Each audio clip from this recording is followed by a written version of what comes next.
Hi, everyone. Happy April 27th and happy National Tell a Story Day. And it's a good thing because I like a good story, as you all know.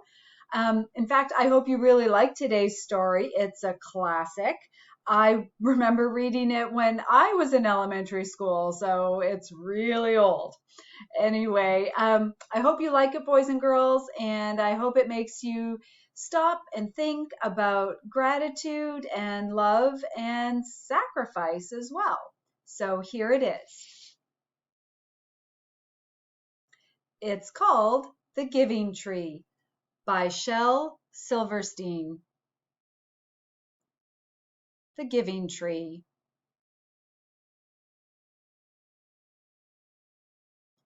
Once there was a tree,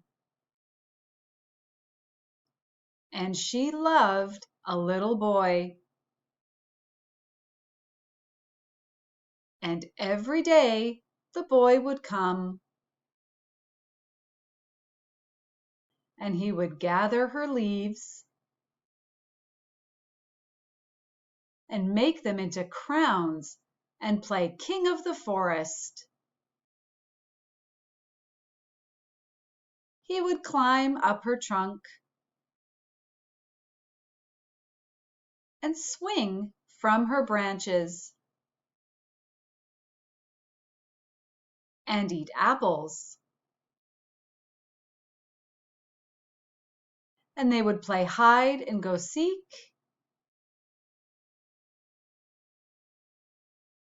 And when he was tired, he would sleep in her shade. And the boy loved the tree very much, and the tree was happy. But time went by, and the boy grew older, and the tree was often alone.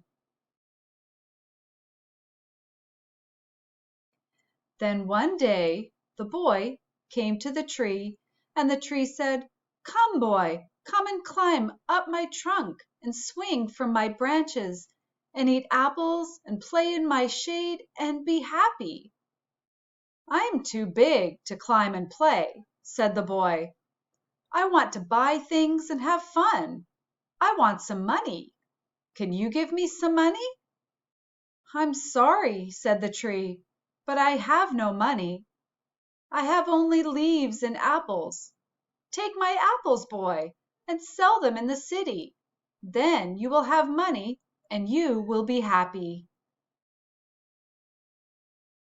And so the boy climbed up the tree and gathered her apples and carried them away, and the tree was happy.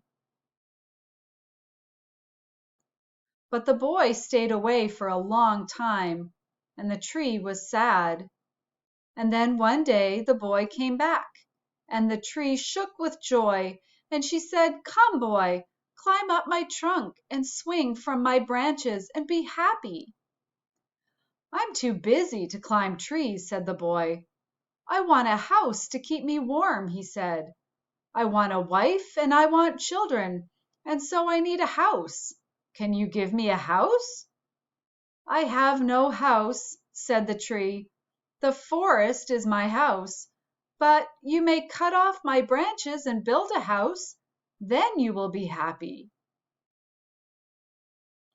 And so the boy cut off her branches and carried them away to build his house. And the tree was happy. But the boy stayed away for a long time. And when he came back, the tree was so happy she could hardly speak. "Come, boy," she whispered, "come and play." "I am too old and sad to play," said the boy. "I want a boat that will take me far away from here. Can you give me a boat?" "Cut down my trunk and make a boat," said the tree. "Then you can sail away and be happy." And so the boy cut down her trunk and made a boat and sailed away. And the tree was happy, but not really. And after a long time the boy came back again. "I am sorry, boy," said the tree, "but I have nothing left to give you. My apples are gone." "My teeth are too weak for apples," said the boy. "My branches are gone," said the tree. "You cannot swing on them." "I am too old to swing on branches," said the boy. "My trunk is gone," said the tree. "You cannot climb." "I am too tired to climb," said the boy. "I am sorry," sighed the tree. "I wish that I could give you something, but I have nothing left. I am just an old stump. I am sorry." "I don't need very much now," said the boy. "Just a quiet place to sit and rest. I am very tired." "Well," said the tree, straightening herself up as much as she could, "well, an old stump is good for sitting and resting. Come, boy, sit down and rest." And the boy did. And the tree was happy. The end. So I hope you like our story, and I hope it makes you stop and think. All right, have a wonderful rest of your evening, everyone, and I will see you back here tomorrow for our next story. Bye.